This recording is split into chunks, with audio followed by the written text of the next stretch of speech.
Olá, estudantes do 8º ano. Sejam todos bem-vindos, sejam todas bem-vindas. Eu, professor Paulo Brito, a Dalgisa, nossa intérprete, seja bem-vinda, Dalgisa. E nós vamos conversar sobre a independência, a organização da América Latina pós-independência. Quando a gente fala América Latina, você deve se lembrar aí dos países que compõem a América Latina, né? O México, na América do Norte, quase todos os países da América Central e também quase todos os países da América do Sul, os países que têm aí os seus idiomas, né, oriundos do latim, como o português, o espanhol, o francês, que fazem parte dessa cultura latino-americana. E aí nós vamos entender, olha o nosso objetivo, né? Identificar na América Latina os reflexos pós-independência, os reflexos sociais, políticos, econômicos desse processo de independência da América Latina, que ocorreu, como nós sabemos, ali no início do século XIX. Um vento de independência passava então pela América Latina. Reflexos da Revolução Francesa, da independência dos Estados Unidos, reflexos também do iluminismo, né, com as suas ideias de liberdade, de igualdade, de fraternidade.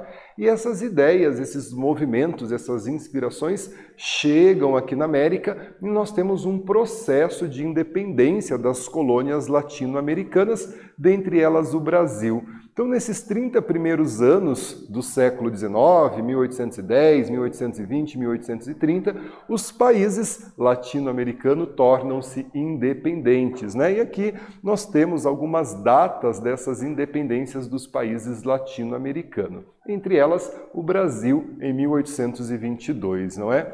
O Império Espanhol na América, você vai se lembrar, né?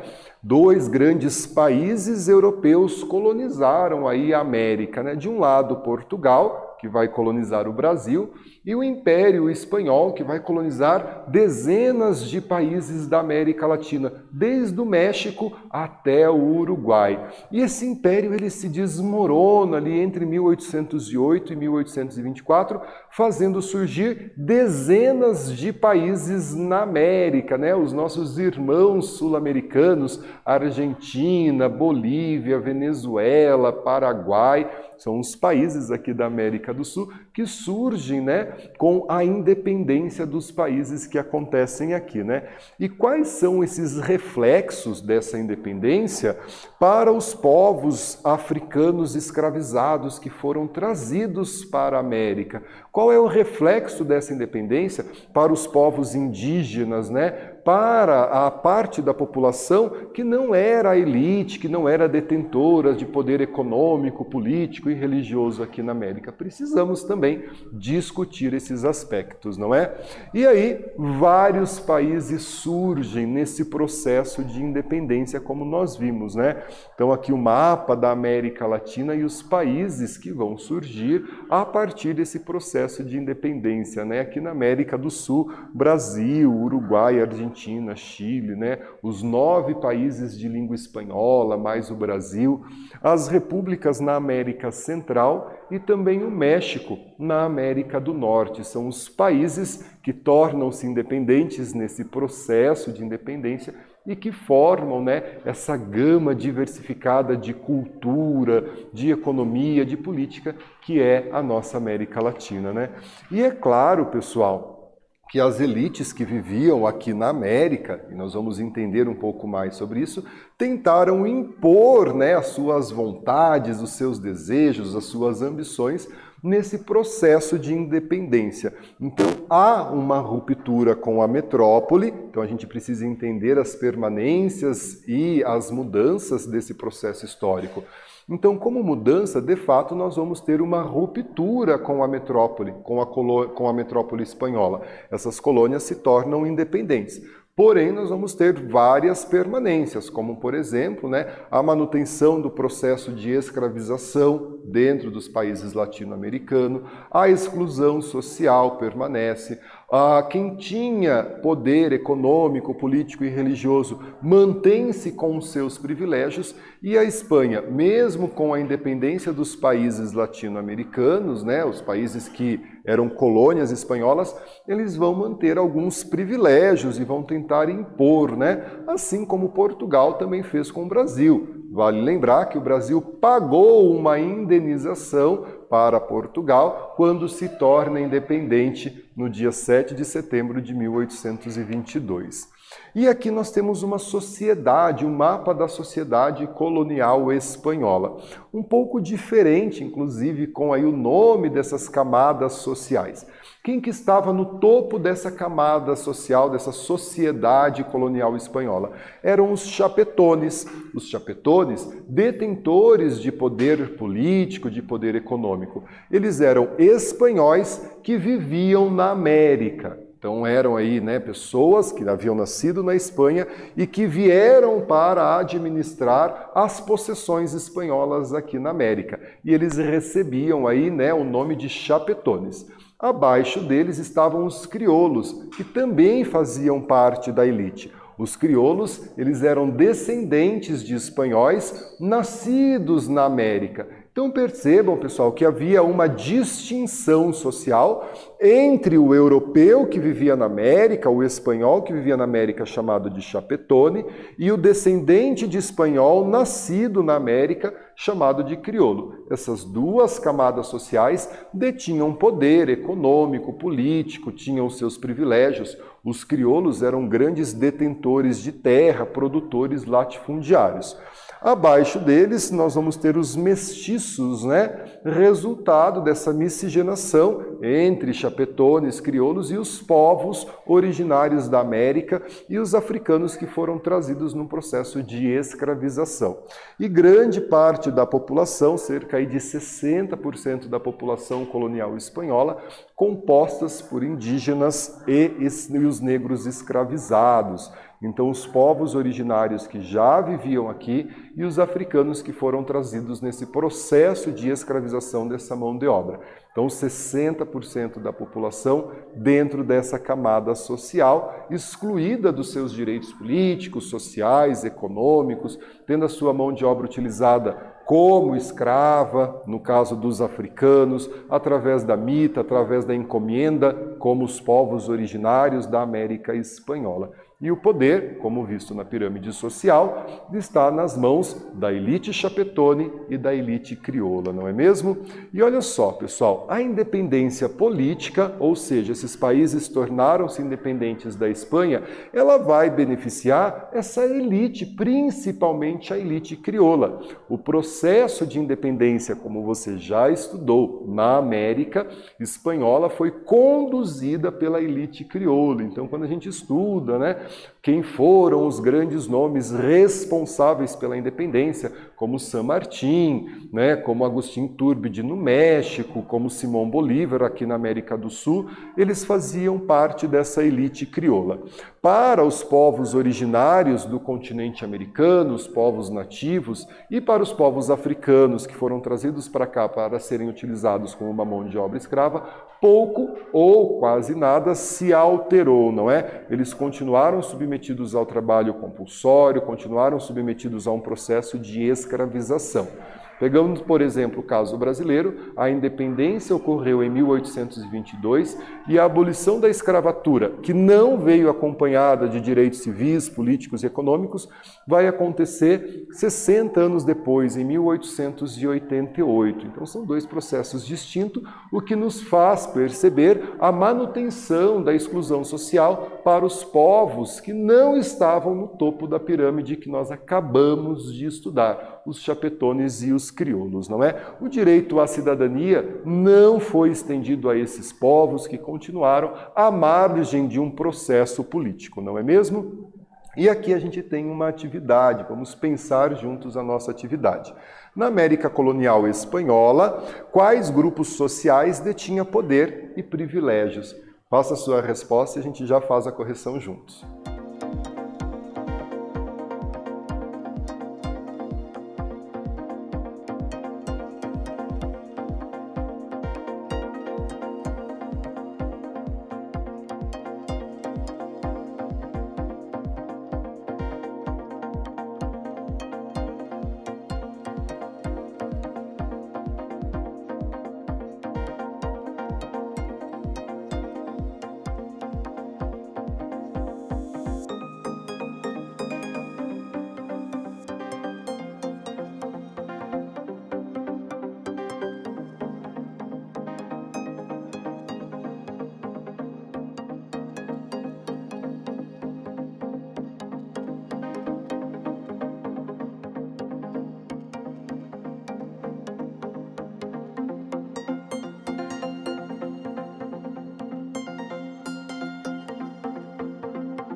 Pessoal, vamos então corrigir, né, a pergunta ali, né, na América colonial espanhola, quais são os grupos, né, sociais que detinham privilégios e poder. E é claro, né, que você se lembrou dos chapetones, que eram os espanhóis que viviam na América, e lembrou dos crioulos, que eram descendentes de espanhóis nascidos na América. Eram esses dois os grupos que detinham privilégio e que detinham o poder político, o poder econômico, o poder religioso na sociedade colonial espanhola, não é mesmo? Dando sequência aqui, ó, as consequências, então pensando o pós-independência. Nós sabemos que, com uma exceção do Haiti, que teve o seu processo de independência liderado por negros, a América colonial, né, a América Latina, ela teve o seu processo aí liderado por uma elite branca, né, a elite crioula na sua grande maioria. No México, embora, né, tenha uma participação indígena, é a elite crioula que vai se manter no poder, né? O general Agustín Iturbide assume o poder no México pós-independência, mantendo as estruturas de exclusão social, política e econômica que nós conhecemos, não é mesmo? Na maioria dos países recém-libertos, e vale destacar novamente, essa independência ela ocorre quase que de forma simultânea nas 3 primeiras décadas do século XIX, as elites, né, passam a ocupar então esses cargos de governança dentro dos países recém-surgidos desse processo de independência. A maioria da população, formada aí por pessoas pobres, os povos originários, os africanos escravizados, não tiveram acesso aos seus direitos políticos, econômicos e sociais nesse processo de independência, né? Nós vamos ter aí um processo de imposição cultural, de exclusão social para esses grupos que formavam, como nós vimos na pirâmide, a grande parcela da população, não é mesmo? Os povos africanos, eles foram, portanto, trazidos, né? Vamos utilizar o verbo trazer ao invés do verbo eles vieram. Não, eles foram trazidos, né? Obrigados a virem, né, aqui para a América. Então eles foram trazidos para esse processo de escravização.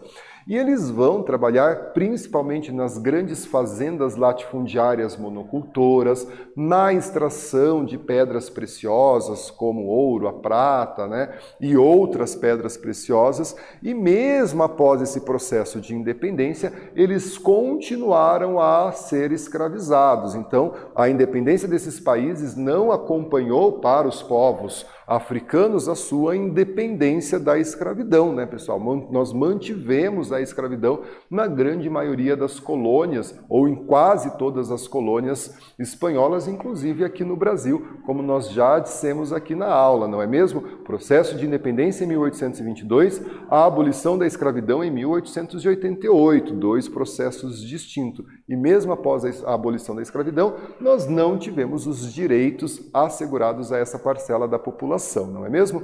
As populações africanas sobrevivem do trabalho forçado, do trabalho escravizado. Nós sabemos das várias tarefas que os africanos escravizados realizavam aqui, os boçais, os de ganho, os de aluguel, né? Então várias tarefas que eram realizadas, né? As tarefas fundamentais da economia realizada por uma mão de obra africana escravizada, tanto no Brasil como no restante da América espanhola, né? Na hierarquia social, o indivíduo ele era visto como, né, segundo seu maior ou menor grau de semelhança física com o espanhol. E a discriminação com os povos originários e negros era acentuada. Essa ideia, né, que nós temos desde a colonização do etnocentrismo europeu. O europeu olhava os povos originários como povos inferiores, o que é uma ideia equivocada, e que ele deveria, portanto, passar por um processo civilizatório.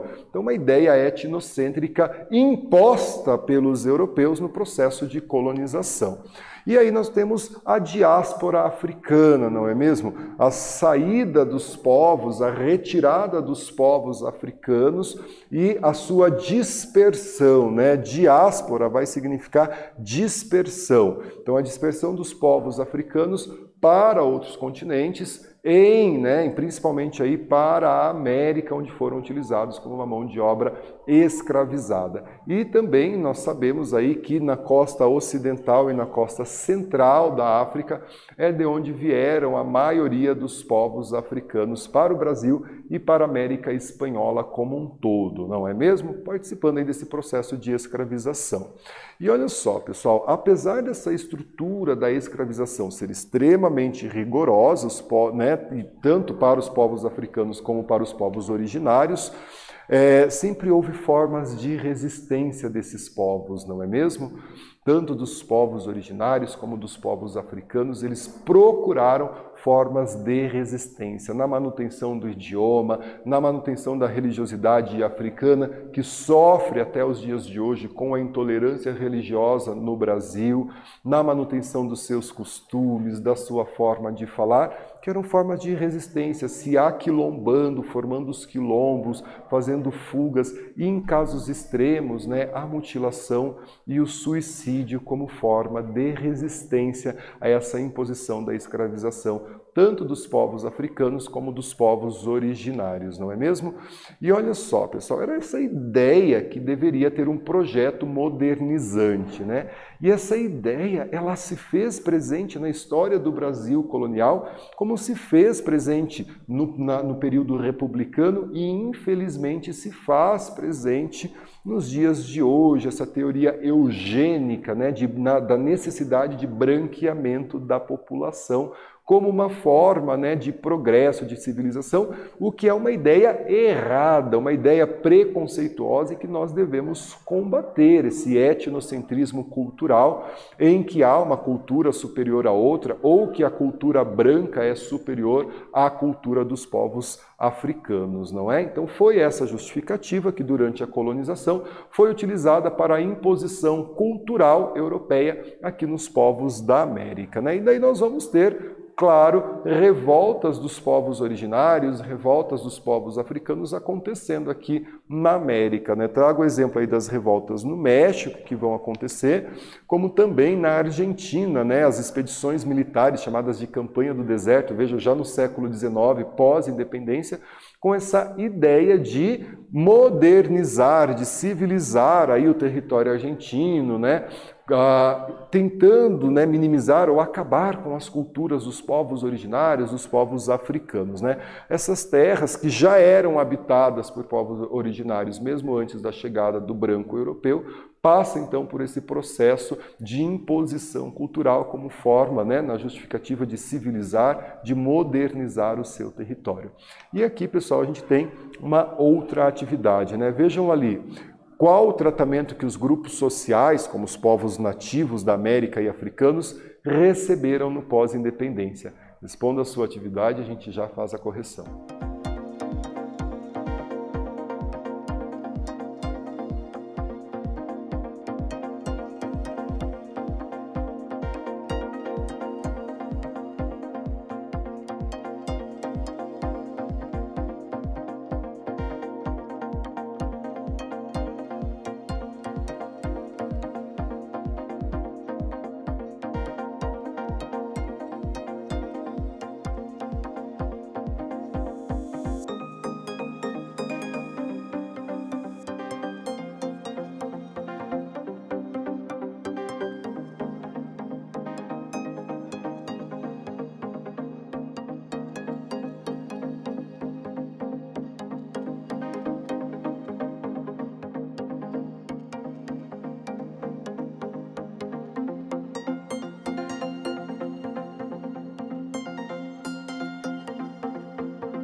Pessoal, voltamos e vamos fazer a nossa correção, né? Qual foi o tratamento, né, que os grupos sociais, como os povos nativos e os africanos escravizados, receberam no pós-independência da América? E nós sabemos, né, que houve essa manutenção da exclusão social. Então, os povos nativos e africanos escravizados, eles continuaram excluídos neste processo de independência. Os direitos desses grupos sociais continuaram a ser negados, né? E a mão de obra continuou a ser explorada. Então, a manutenção dessa exploração dessa mão de obra, da exploração dos indígenas e dos africanos escravizados.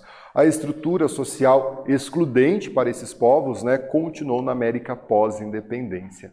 Pessoal, retomando aí os nossos assuntos, né, nós vimos que foram mantidas as estruturas econômicas e sociais, mesmo pós-independência, principalmente sobre os povos explorados, né? A mudança se dá aí nesse processo de independência, de deixar de ser uma colônia e passar a ser um país independente. Estrutura social, estrutura econômica se mantém. No geral, o direito à cidadania, o acesso à educação, a serviço público, o acesso à cidadania, não foi estendido a negros, indígenas, pobres, às mulheres que continuaram excluídas da participação política na história da América Latina e que ainda nos dias de hoje lutam, né, pelo seu lugar de fala, pela garantia de ocupar os seus espaços, espacialidades e geografias a qual eles têm direito. Aqui estão as nossas referências de aula e eu agradeço a sua participação, agradeço a Dalgisa, muito obrigado, nosso intérprete, fiquem bem e até a próxima.